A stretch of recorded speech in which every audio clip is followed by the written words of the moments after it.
क्या आपने कभी सोचा है कि 15 साल तक जिस नेता का पूरे राज्य पर एक तरफा राज रहा हो, वो अचानक अपना ही गढ़ कैसे हार सकती है? साल 2026 के वेस्ट बंगाल चुनाव की कहानी बिल्कुल ऐसी ही है। ये कहानी है ममता बनर्जी की उस ऐतिहासिक हार की और बीजेपी के उस मास्टर स्ट्रोक की जिसने भारतीय राजनीति का पूरा नक्शा पलट कर रख दिया। टीएमसी की सरकार, जो कभी गरीबों और आम जनता की आवाज बनकर सत्ता में आई थी, अब भ्रष्टाचार, गुंडागर्दी और सिंडिकेट राज के दलदल में फंस चुकी थी। जनता बदलाव चाहती थी, लेकिन डर का माहौल इतना था कि कोई बोल नहीं पाता था। इसी बीच बीजेपी ने बंगाल में जीत हासिल करने के लिए एकदम पक्की और जबरदस्त प्लानिंग की। उन्होंने सिर्फ रैलियों में भाषण नहीं दिए, बल्कि आरएसएस के साथ मिलकर मजबूत प्लानिंग तैयार किया और युवाओं को तरक्की वाले बंगाल का सपना दिखाया। बात तब और बिगड़ गई जब सुप्रीम कोर्ट और इलेक्शन कमीशन को खुद दखल देना पड़ा। फर्जी वोट रोकने के लिए वोटर लिस्ट से 90 लाख नाम काटे गए और पूरे राज्य में बहुत भारी संख्या में पुलिस तैनात कर दी गई। ये कहानी उसी महाचुनाव की है जब 4 मई 2026 को नतीजे आए और पिछले 15 सालों से लगातार राज कर रही सरकार बुरी तरह से गिर गई। आइए जानते हैं कि बंगाल के इस चुनाव में इतना बड़ा बदलाव कैसे हुआ और सरकार कैसे पलट गई।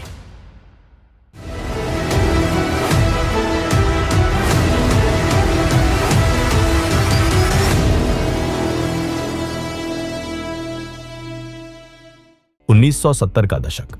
कोलकाता की सड़कें और कॉलेज कैंपस किसी युद्ध के मैदान से कम नहीं थे। लेफ्टिस्ट थिंकिंग और स्टूडेंट पॉलिटिक्स का कॉकटेल हर युवा के दिमाग पर हावी था। इसी माहौल के बीच जोगमाया देवी कॉलेज में एक युवा लड़की ने कदम रखा। उस लड़की के पास ना तो कोई बड़ा राजनीतिक बैकग्राउंड था और ना ही किसी बड़े नेता का हाथ। उसके पास सिर्फ एक चीज थी, सिस्टम से लड़ने की एक जिद। उसने इंडियन नेशनल कांग्रेस के स्टूडेंट विंग, स्टूडेंट काउंसिल की कमान संभाली और देखते ही देखते कम्युनिस्ट बैक्ड स्टूडेंट ऑर्गेनाइजेशंस को घुटनों पर ला दिया। ये लड़की कम्युनिस्टों का गुरूर तोड़ देगी। इसमें वो आग है जो एक दिन पूरे बंगाल की राजनीति को जलाकर राख कर देगी। ये शब्द उस वक्त के कई राजनीतिक पंडितों के थे, लेकिन असली खेल तो 1984 में शुरू हुआ। देश इंदिरा गांधी की हत्या के सदमे से गुजर रहा था। इसी जज्बाती माहौल में कांग्रेस ने 29 साल की इस युवा लड़की को जादवपुर लोकसभा सीट से मैदान में उतार दिया। सामने थे सीपीएम के कद्दावर नेता सोमनाथ चटर्जी, जिनकी जड़ें बंगाल की राजनीति में एक बरगद के पेड़ जैसी गहरी थी। सोमनाथ दा को हराना उस वक्त ऐसा था मानो किसी पहाड़ को हाथों से खिसकाना। लेकिन जब नतीजे आए तो पूरा नेशनल मीडिया सन्न रह गया। उस युवा लड़की ने 3,31,618 वोट पाकर सोमनाथ चटर्जी को हरा दिया था। वो लड़की और कोई नहीं, ममता बनर्जी थी। इस जीत ने ममता बनर्जी को राजनीति के नेशनल मैप पर रातों रात सुपरस्टार बना दिया। इसके बाद वो कई बार मंत्री बनी, रेलवे से लेकर कोयला मंत्रालय तक संभाला। लेकिन दिल्ली की सत्ता के आलीशान बंगले कभी उनका अंतिम लक्ष्य नहीं थे। उनका दिमाग तो सिर्फ एक बात पर अटका था, बंगाल से लेफ्ट फ्रंट के 34 साल पुराने किले को उखाड़ फेंकना। 1990 का वो काला दिन, कोलकाता के हाजरा क्रॉसिंग पर ममता बनर्जी पर सीपीएम के काडर ने जानलेवा हमला किया। उनके सिर पर बुरी तरह वार किया गया। खून से लथपथ ममता की उस तस्वीर ने पूरे बंगाल के सबाल्टर्न वोटर के दिल में एक गहरी छाप छोड़ी। हम ईंट का जवाब पत्थर से देंगे। बंगाल की जनता हमारे साथ है और हम ये साबित करके रहेंगे कि हम डरने वाले नहीं हैं। अस्पताल के बेड से बोला गया उनका हर एक शब्द बंगाल के गरीबों के लिए एक नया इनकलाब बन गया। ममता समझ चुकी थी कि कांग्रेस की दिल्ली वाली लीडरशिप लेफ्ट के सामने बहुत सॉफ्ट है। इसलिए 1998 में उन्होंने एक बहुत बड़ा रिस्क लिया और अपनी खुद की पार्टी बनाई, all India Trinamool Congress, TMC. लेकिन टीएमसी को वो क्रिटिकल मास मिला 2006 में। बंगाल की अर्थव्यवस्था दम तोड़ रही थी। लेफ्ट सरकार के मुख्यमंत्री बुद्धदेव भट्टाचार्य ने राज्य में इंडस्ट्री लाने के लिए एक बहुत एग्रेसिव लैंड एक्विजिशन पॉलिसी शुरू की। उनका प्लान था सिंगूर में टाटा मोटर्स का नैनो प्लांट लगाना और नंदीग्राम में एक बहुत बड़ा केमिकल हब बनाना। यही वो पल था जब लेफ्ट सरकार ने अपने ही पैरों पर कुल्हाड़ी मार ली। ममता बनर्जी ने तुरंत इस मुद्दे को कैप्चर किया। उन्होंने खुद को किसानों की सबसे बड़ी मसीहा के रूप में खड़ा कर दिया। सिंगूर में 25 दिन की भूख हड़ताल ने पूरे राज्य के सिस्टम को पैरालाइज कर दिया। टाटा को हार मानकर अपना प्लांट गुजरात शिफ्ट करना पड़ा। लेकिन असली खून खराबा तो नंदीग्राम में हुआ। पुलिस और पार्टी के लोगों की गोलियों से 14 बेगुनाह गांव वाले मारे गए। इस भयानक घटना के बाद बंगाल के पढ़े लिखे लोग, माइनॉरिटी और गांव के वोटर लेफ्ट पार्टी से एकदम दूर हो गए। माटी हमारी माँ है और अपनी माँ को हम इन इंडस्ट्रियलिस्ट्स के हाथों कभी बिकने नहीं देंगे, चाहे हमारी जान ही क्यों ना चली जाए। इसी आग के बीच टीएमसी ने एक ऐसा नारा दिया जो बंगाल की रगों में दौड़ गया, माँ, माटी, मानुष। और फिर आया 2011 का वो ऐतिहासिक चुनाव। 20 मई 2011 को ममता बनर्जी जिन्हें अब पूरा बंगाल दीदी कहने लगा था। राज्य की पहली महिला मुख्यमंत्री बनी। सत्ता में आते ही दीदी ने बंगाल के गवर्नेंस मॉडल को पूरी तरह पलट कर रख दिया। सूती साड़ी और हवाई चप्पल उनकी पहचान बन गए। उनका सीधा और इमोशनल कनेक्शन बंगाल के रूरल वोटर्स से जुड़ चुका था। उन्होंने समझ लिया था कि राज्य में कोई बड़ी इंडस्ट्री नहीं आने वाली है। कन्याश्री से लेकर स्वास्थ्य साथी तक दर्जनों ऐसी स्कीम्स लॉन्च की गई जो सीधे सबसे गरीब और पिछड़े वर्ग को टारगेट करती थी। उन्होंने लक्ष्मीर भंडार जैसी स्कीम के जरिए महिलाओं के साथ एक डायरेक्ट रिश्ता बना लिया। दीदी ने महिलाओं के रूप में एक ऐसा वोट बैंक तैयार कर लिया जो किसी भी कीमत पर उनसे टूटने वाला नहीं था। 2021 आते आते बंगाल में एक नई एंट्री हो चुकी थी, भारतीय जनता पार्टी। बीजेपी ने लेफ्ट और कांग्रेस को पूरी तरह से रिप्लेस कर दिया था। उनका राष्ट्रवाद और हिंदुत्व का मॉडल टीएमसी के लिए एक बहुत बड़ा खतरा बन चुका था। लेकिन 2021 के चुनावों में टीएमसी ने एक ऐसा डिफेंसिव सिस्टम तैयार किया जिसने बीजेपी के रथ को रोक दिया। बंगाल में सिर्फ एक ही खेल होगा और वो खेल हम ही जीतेंगे। दिल्ली वाले हमें कभी भी डरा या झुका नहीं सकते, यह था उनका नारा, खेला होबे। टीएमसी ने खुद को बंगाली कल्चर के रक्षक के तौर पर प्रोजेक्ट किया। भले ही ममता बनर्जी खुद नंदीग्राम से चुनाव हार गई, लेकिन उनकी पार्टी ने बहुत बड़ी जीत दर्ज की। दीदी ने अपना तीसरा टर्म तो शुरू कर लिया, लेकिन इस तीसरे टर्म की नींव पहले दिन से ही दरकने लगी थी। इसकी सबसे बड़ी वजह बनी कोविड महामारी। जब बंगाल की जनता अस्पतालों के बाहर ऑक्सीजन और बेड के लिए तड़प रही थी, तब प्रशासन का पूरा ध्यान श्मशानों की हकीकत को फाइलों में दफन करने पर था। सरकार पर गंभीर आरोप लगे कि वो अपनी पॉलिटिकल इमेज बचाने के लिए जानबूझकर कोरोना से होने वाली मौतों के असली आंकड़े छिपा रही है। अस्पतालों की खौफनाक सच्चाई दुनिया के सामने न आए, इसके लिए मरीजों और डॉक्टरों के मोबाइल फोन इस्तेमाल करने पर भी बैन लगा दिया गया। विपक्षी दल, एक्टिविस्ट या कोई भी आम नागरिक जिसने सरकार से सवाल पूछने की हिम्मत की, उसे पुलिस की लाठियों और फर्जी मुकदमों का सामना करना पड़ा। ऑपोजिशन के नेताओं पर फेक न्यूज फैलाने के आरोप में तुरंत एफआईआर दर्ज की गई। इसने ममता बनर्जी के उस रक्षक वाले इमेज को तार तार कर दिया, जिसके दम पर उन्होंने बंगाल का दिल जीता था। 2021 के बाद टीएमसी के गवर्नेंस मॉडल की कमियां दिखने लगी। जो सिस्टम गांव-गांव में वेलफेयर स्कीम्स पहुंचाता था, वो अब एक बहुत बड़े एक्सटॉर्शन रैकेट में बदल चुका था। पंचायत से लेकर म्यूनिसिपल लेवल तक हर सरकारी काम में लोकल नेताओं का कमीशन फिक्स था। बिजनेस करना नामुमकिन हो गया और अर्बन मिडिल क्लास पूरी तरह से फ्रस्ट्रेट हो चुका था। लेकिन टीएमसी की बर्बादी का सबसे बड़ा कारण बना एसएससी नौकरी घोटाला। स्टेट एजुकेशन सेक्टर में मेरिट को किनारे रखकर हजारों टीचिंग और नॉन टीचिंग जॉब्स उन लोगों को बेच दी गई जिन्होंने इसके लिए लाखों की रिश्वत दी थी। जब ईडी ने जांच शुरू की तो एजुकेशन मिनिस्टर पार्थ चटर्जी और उनके करीबियों के घरों से नोटों के पहाड़ निकले। टीएमसी ने पार्थ चटर्जी को पार्टी से निकालकर डैमेज कंट्रोल की कोशिश की, लेकिन तब तक बहुत देर हो चुकी थी। अप्रैल 2024 में कलकत्ता हाई कोर्ट ने 23,123 टीचर्स और नॉन टीचिंग स्टाफ की नौकरियां पूरी तरह रद्द कर दी। सरकार सुप्रीम कोर्ट भागी, लेकिन अप्रैल 2025 में चीफ जस्टिस संजीव खन्ना की बेंच ने भी हाई कोर्ट के फैसले को बरकरार रखा और 25,753 नौकरियां खत्म कर दी। सुप्रीम कोर्ट ने साफ कहा कि इस पूरे सिलेक्शन प्रोसेस में इतना बड़ा फ्रॉड हुआ है कि इसकी इंटीग्रिटी ही खत्म हो चुकी है। ममता बनर्जी ने इस फैसले को गलत तो बताया, लेकिन लोगों का उन पर से भरोसा पूरी तरह खत्म हो चुका था। जब एक के बाद एक घोटाले सामने आने लगे और नेता गिरफ्तार होने लगे, तो टीएमसी ने बचाव के लिए अपना पुराना हथियार निकाला। उन्होंने पूरे देश में ये नैरेटिव सेट करना शुरू कर दिया कि ईडी और सीबीआई की ये रेड सेंट्रल गवर्नमेंट का राजनीतिक बदला है। उनका ये डिफेंस शायद जनता के बीच थोड़ा काम कर भी जाता, लेकिन तभी सरकार से एक बहुत बड़ी चूक हो गई। जब ईडी की टीम अपना काम करने पहुंची तो बंगाल पुलिस ने कानून का साथ देने के बजाय जांच एजेंसियों का रास्ता रोक लिया और उनके काम में सीधी रुकावट डाली। जब यह मामला सुप्रीम कोर्ट पहुंचा तो अदालत का गुस्सा 7वें आसमान पर था। कोर्ट ने ममता सरकार और स्टेट पुलिस को कड़ी फटकार लगाते हुए साफ कहा कि प्रशासन का ये अड़ियल रवैया डेमोक्रेसी को खतरे में डाल रहा है। अगर नौकरी घोटाले ने नौजवानों का भरोसा तोड़ा, तो आरजी कर की भयानक घटना ने टीएमसी के सबसे बड़े वोट बैंक यानी महिला वोटर्स को हमेशा के लिए खत्म कर दिया। संदेश खाली गांव के इलाके में टीएमसी के लोकल गुंडों पर महिलाओं के साथ लगातार अत्याचार करने और उनकी जमीनें छीनने के बहुत ही गंभीर आरोप लगे। हद तो तब हो गई जब पुलिस कई हफ्तों तक मुख्य अपराधी को पकड़ ही नहीं पाई।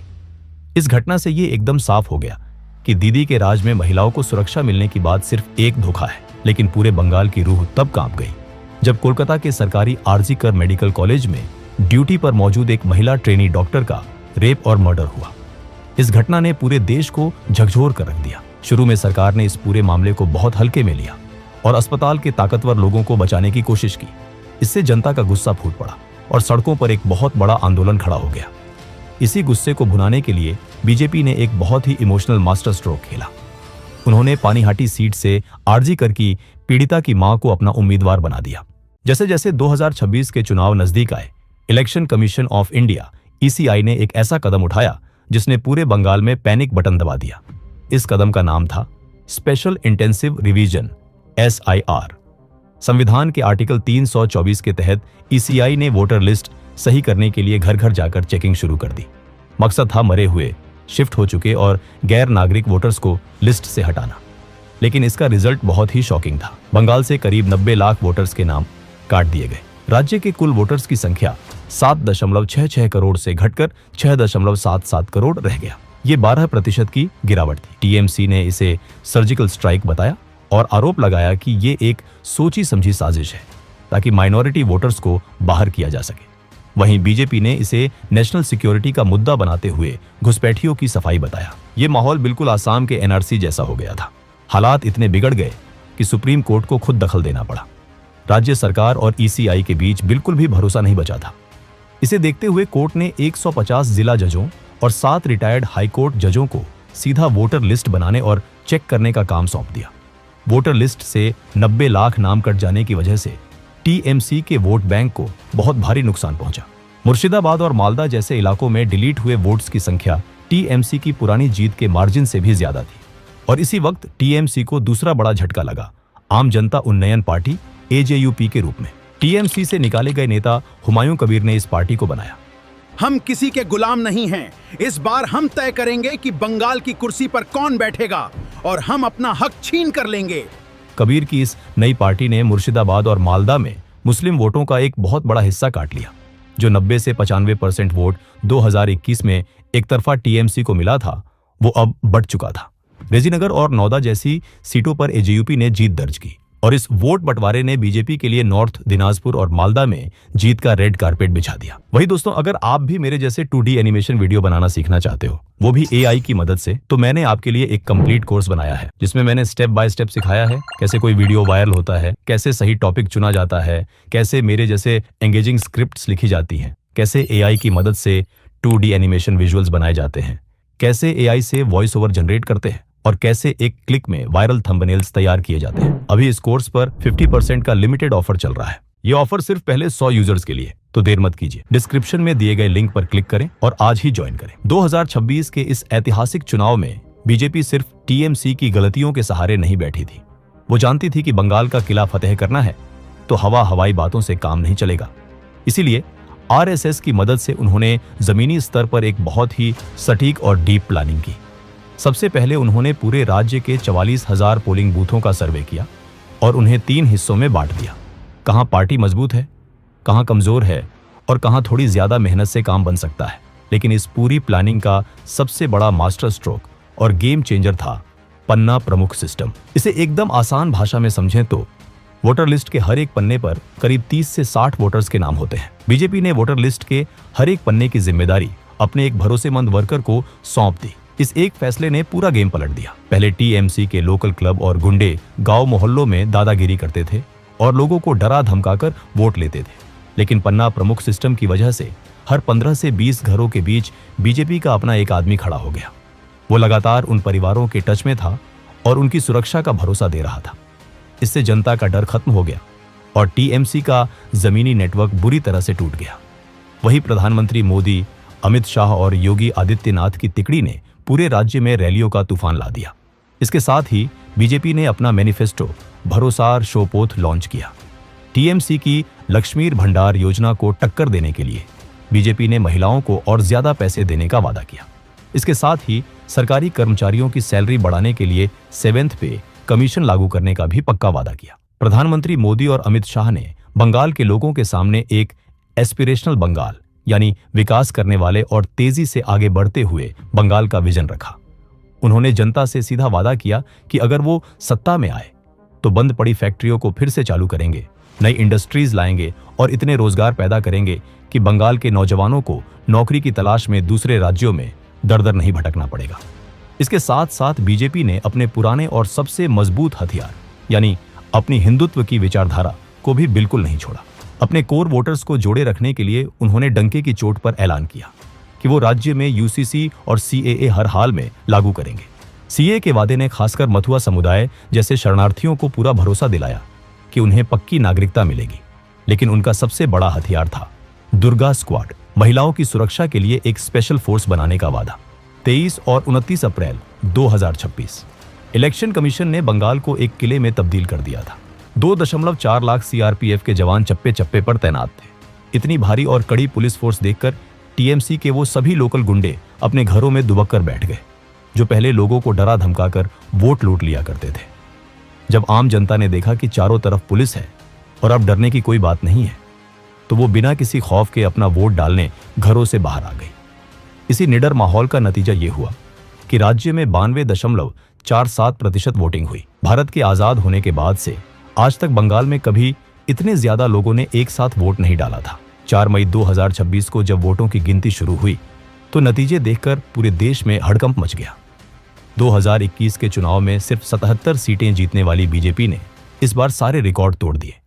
उन्होंने 45.84% वोट हासिल किए और 206 सीटों के भारी बहुमत के साथ सत्ता पर कब्जा कर लिया। वहीं दूसरी तरफ पिछले 15 सालों से लगातार बंगाल पर राज करने वाली टीएमसी बुरी तरह हार गई और सिर्फ 81 सीटों पर सिमट कर रह गई। टीएमसी के लिए सबसे बड़ा झटका यह था कि शहरों और उसके आसपास के वो इलाके जिन्हें हमेशा से टीएमसी का सबसे मजबूत इलाका माना जाता था, वहां भी जनता ने उन्हें नकार दिया। इन इलाकों में भारी संख्या में बीजेपी ने जीत दर्ज की और इस तरह बंगाल में 15 साल पुरानी सरकार का पूरी तरह से अंत हो गया। लेकिन इस चुनाव का सबसे बड़ा क्लाइमेक्स अभी बाकी था। भवानीपुर सीट, जहां से ममता बनर्जी पिछले चुनाव में 59,000 वोटों से जीती थी, वहां उन्हें एक बहुत ही अपमानजनक हार का सामना करना पड़ा। उनके पुराने साथी शुभेंदु अधिकारी ने नंदीग्राम के बाद अब उन्हें उनके ही इलाके भवानीपुर में भी 15,105 वोटों से हरा दिया। टीएमसी सरकार के ज्यादातर बड़े मंत्री ये चुनाव हार गए थे।